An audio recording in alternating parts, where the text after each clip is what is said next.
And we are back. 2 Kings chapter 4. One day, the wife of a man from the guild of prophets called out to Elisha, "Your servant, my husband, is dead. You well know what a good man he was, devoted to God. And now the man to whom he was in debt is on his way to collect by taking my 2 children as slaves." Elisha said, "I wonder how I can be of help. Tell me, what do you have in your house?" "Nothing," she said. "Well, I do have a little oil." "Here's what you do," said Elisha. "Go up and down the street and borrow jugs and bowls from all your neighbors, and not just a few, all you can get. Then come home and lock the door behind you. You and your sons pour oil into each container. When each is full, set it aside." She did what he said. She locked the door behind her and her sons. As they brought the containers to her, she filled them. When all the jugs and bowls were full, she said to one of her sons, "Another jug, please." He said, "That's it. There are no more jugs." Then the oil stopped. She went and told the story to the man of God. He said, "Go sell the oil and make good on your debts. Live both you and your sons on what's left." One day, Elisha passed through Shunem.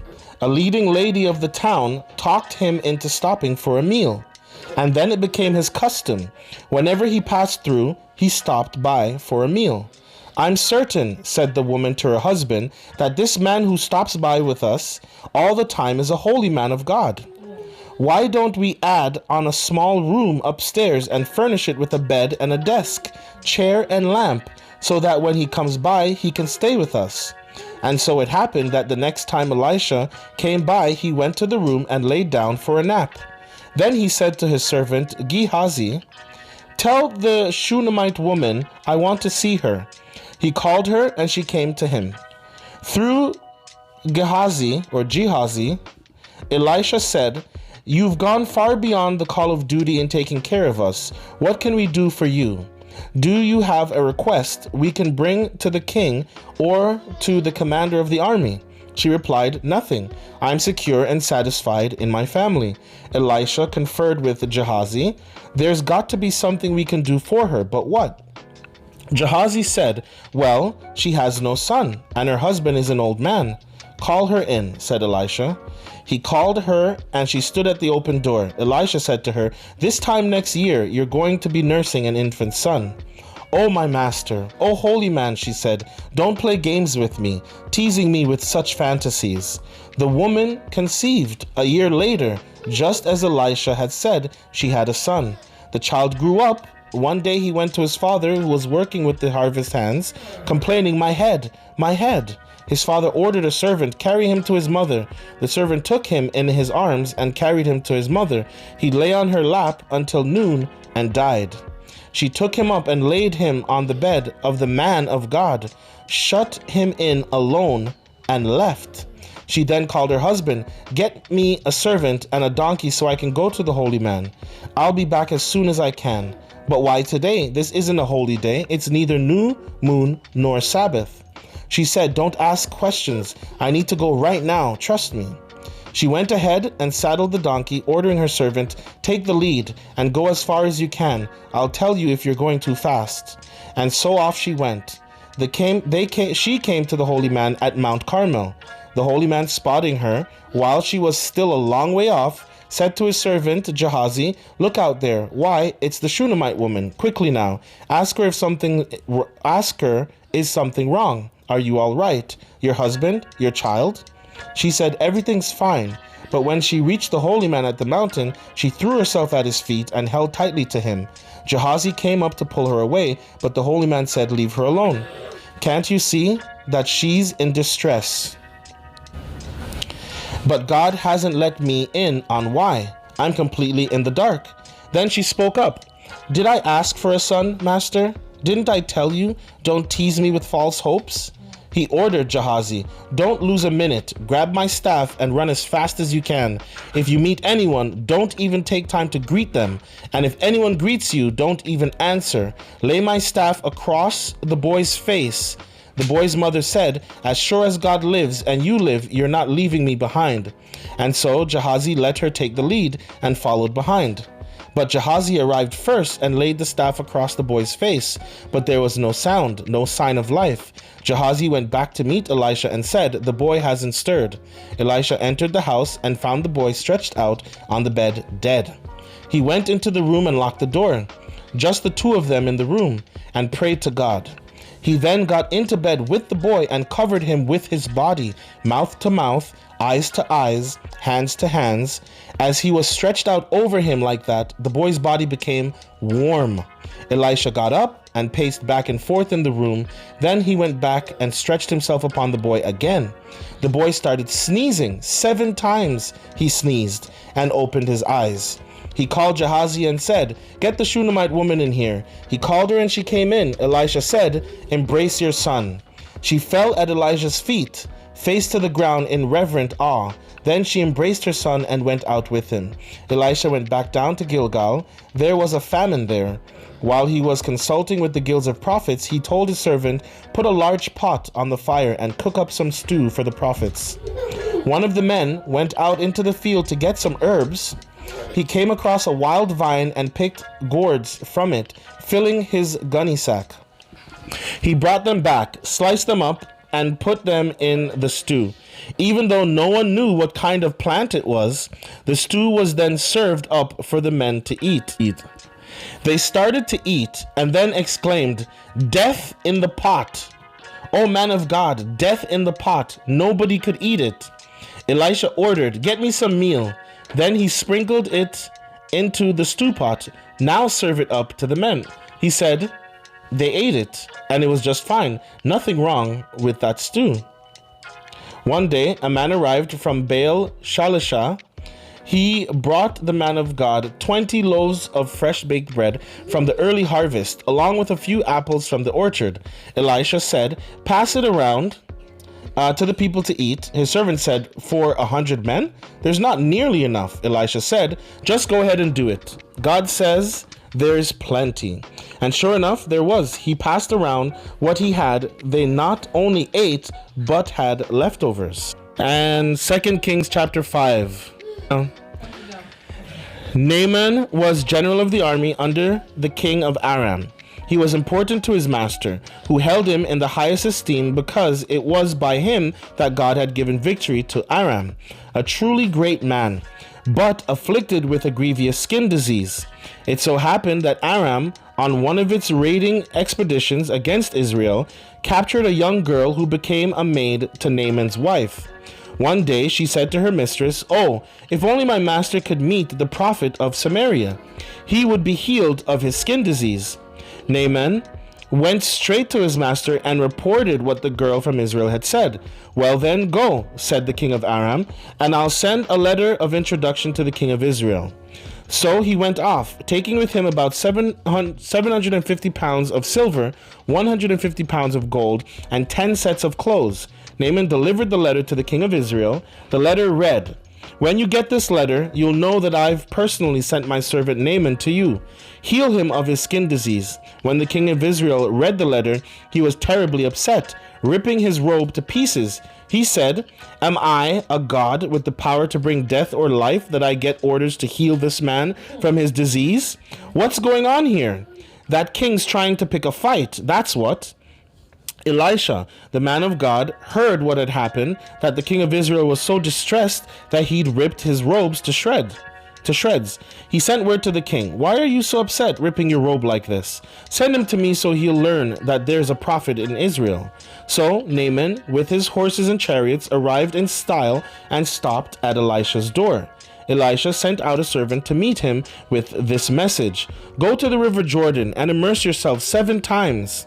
Your skin will be healed and you'll be as good as new." Naaman lost his temper. He spun around saying, "I thought he'd personally come out and meet me, call on the name of God, wave his hand over the diseased spot, and get rid of the disease. The Damascus rivers, Abana and Pharpar, are cleaner by far than any of the rivers in Israel. Why not bathe in them? I'd at least get clean." He stomped off, mad as a hornet. But his servants caught up with him and said, Father, if the prophet had asked you to do something hard and heroic, wouldn't you have done it? So why not this simple? Wash and be clean. So he did it. He went down and immersed himself in the Jordan 7 times. Following the orders of the holy man, his skin was healed. It was like the skin of a little baby. He was as good as new. He then went back to the holy man. He and his entourage stood before him and said, I now know beyond a shadow of a doubt that there is no God anywhere on earth other than the God of Israel. In gratitude, let me give you a gift. As God lives, Elisha replied, the God whom I serve, I'll take nothing from you. Naaman tried his best to get him to take something, but he wouldn't do it. If you won't take anything, said Naaman, let me ask you for something. Give me a load of dirt, as much as a team of donkeys can carry, because I'm never again going to worship any god other than God. But there's one thing for which I need God's pardon.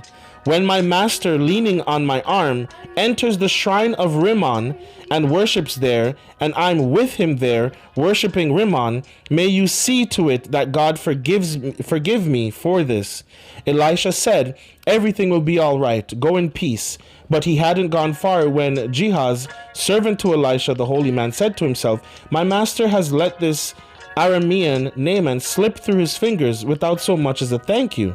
By the living God, I'm going after him to get something or other from him. And Gehazi took off after Naaman. Naaman saw him running after him and jumped down from his chariot to greet him. Is something wrong? Nothing's wrong, but something's come up. My master sent me to tell you, 2 young men just showed up from the hill country of Ephraim, brothers from the guild of prophets. Supply their needs with a gift of 75 pounds of silver and a couple of sets of clothes. Naaman said, of course. How about 150 pounds? Naaman insisted. He tied up the money in 2 sacks and gave him the 2 sets of clothes. He even gave him 2 servants to carry the gifts back with him. When they got to the fort on the hill, Gehazi took the gifts from the servants, stored them inside, and then sent the servants back. He returned and stood before his master. Elisha said, so, what have you been up to, Gehazi? Nothing much, he said. Elisha said, didn't you know I was with you in spirit when that man stepped down from his chariot to greet you? Tell me, is this a time to look after yourself, lining your pockets with gifts? Naaman's skin disease will now infect you and your family, with no relief in sight. Gehazi walked away, his skin flaky and white like snow. 2 Kings chapter 6. One day, the guild of prophets came to Elisha and said, you can see that this place we were living under your leadership is getting cramped. We have no elbow room. Give us permission to go down to the Jordan, where each of us will get a log. We'll build a roomier place. Elisha said, go ahead. One of them then said, please come along with us. He said, certainly. He went with them. They came to the Jordan and started chopping down trees. As one of them was felling a timber, his axe head flew off and sank in the river. Oh no, master, he cried out. And it was borrowed. The holy man said, where did it sink? The man showed him the place. He cut off a branch and tossed it at the spot. The axe head floated up. Okay, grab it, he said. The man reached out and took it. One time when the king of Aram was at war with Israel, after consulting with his officers, he said, at such and such a place, I want an ambush set. The holy man sent a message to the king of Israel, watch out when you're passing this place, because Aram has set up an ambush there. So the king of Israel sent word concerning the place of which the holy man had warned him. The king of this kind of thing happened all the time. The king of Aram was furious over all this. He called his officers together and said, tell me, who is leaking information to the king of Israel? Who is the spy in our ranks?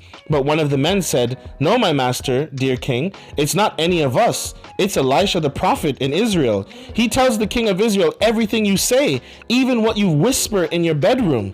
The king said, "Go and find out where he is. I'll send someone and capture him." The report came back, "He's in Dothan." Then he dispatched horses and chariots, an impressive fighting force. They came by night and surrounded the city. Early in the morning, a servant of the holy man got up and went out. Surprise! Horses and chariots surrounding the city. The young man exclaimed, "Oh, my master, what shall we do?" He said, "Don't worry about it. There are more on our side than on their side." Then Elisha prayed, "Oh God, open his eyes and let him see." The eyes of the young man were opened, and he saw a wonder. The whole mountainside full of horses and chariots of fire surrounding Elisha. When the Arameans attacked, Elisha prayed to God, "Strike these people blind." And God struck them blind, just as Elisha said. Then Elisha called out to them, "Not that way, not this city. Follow me, and I'll lead you to the man you're looking for." And he led them into Samaria. As they entered the city, Elisha prayed, "Oh God, open their eyes so they can see where they are." God opened their eyes. They looked around. They were trapped in Samaria. When the king of Israel saw them, he said to Elisha, "Father, shall I massacre the lot?" "Not on your life," said Elisha. "You didn't lift a hand to capture them, and now you're going to kill them?" "No, sir. Make a feast for them and send them back to their master." So he prepared a huge feast for them.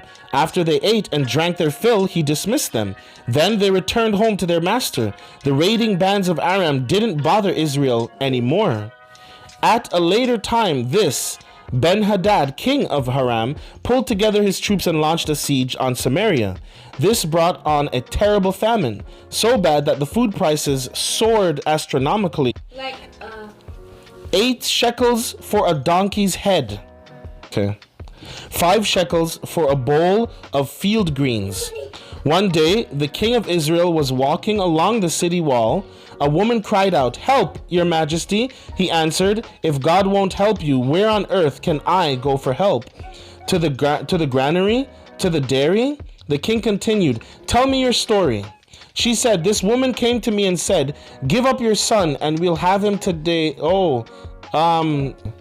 She said, "This woman came to me and said, 'Give up your son, and we'll have him for today's supper. Tomorrow we'll eat my son.' So we cooked my son and ate him. The next day I told her, 'Your turn. Bring your son so we can have him for supper.' But she had hidden her son away." When the king heard the woman's story, he ripped apart his robe. Since he was walking on the city wall, everyone saw that next to his skin, he was wearing coarse burlap. And he called out, "God, do his worst to me, and more, if Elisha, son of Shaphat, still has a head on his shoulders at this day's end." Elisha was sitting at home, the elders sitting with him. The king had already dispatched an executioner, but before the man arrived, Elisha spoke to the elders, "Do you know that this murderer has just now sent a man to take off my head? Look, when the executioner arrives, shut the door and lock it. Don't I even now hear the footsteps of his master behind him?"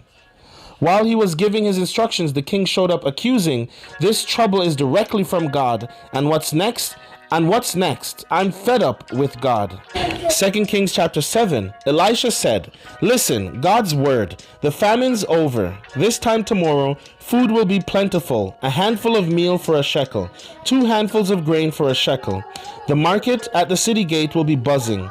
The attendant on whom the king leaned for support said to the holy man, "You expect us to believe that? Trapdoors opening in the sky and food tumbling out? You'll watch it with your own eyes," he said, "but you will not eat so much as a mouthful." It happened that 4 lepers were sitting just outside the city gate. They said to one another, "What are we doing sitting here at death's door? If we enter the famine-struck city, we'll die. If we stay here, we'll die. So let's take our chances in the camp of Aram and throw ourselves on their mercy. If they receive us, we'll live. If they kill us, we'll die. We've got nothing to lose." So after the sun went down, they got up and went to the camp of Aram. When they got to the edge of the camp, surprise! not a man in the camp. The master had made the army of Aram hear the sound of horses and a mighty army on the march. They told one another, the king of Israel hired the kings of the Hittites and the kings of Egypt to attack us. Panicked, they ran for their lives through the darkness, abandoning tents, horses, donkeys, the whole camp just as it was, running for dear life. These 4 lepers entered the camp and went into a tent. First they ate and drank. Then they grabbed silver, gold, and clothing and went off and hid it. They came back, entered another tent, and looted it, again hiding their plunder. Finally they said to one another, we shouldn't be doing this. This is a day of good news, and we're making it a private party. If we wait around until morning, we'll get caught and punished. Come on, let's go tell the news to the king's palace. So they went and called out at the city gate, telling what had happened.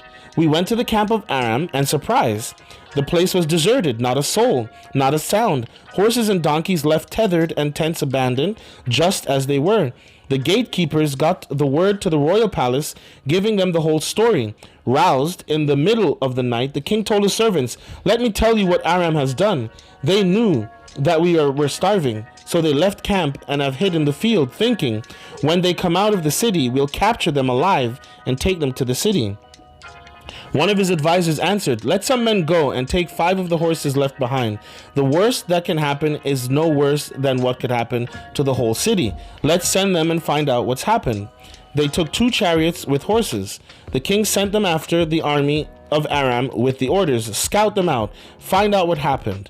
They went after them all the way to the Jordan. The whole way was strewn with clothes and equipment that Aram had dumped in their panicked flight.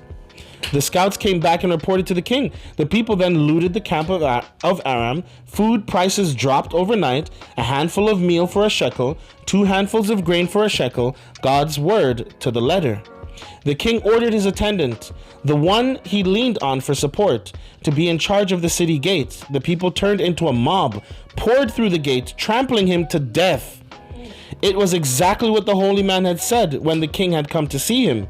Every word of the holy man to the king, a handful of meal for a shekel, 2 handfuls of grain for a shekel, this time tomorrow in the gate of Samaria, with the attendant's sarcastic reply to the holy man, you expect us to believe that, trapdoors opening in the sky and food tumbling out, followed by the response, you'll watch it with your own eyes, but you won't eat so much as a mouthful, proved true. The final stroke came when the people trampled the man to death at the city gate. Amen. Amen. What an amen.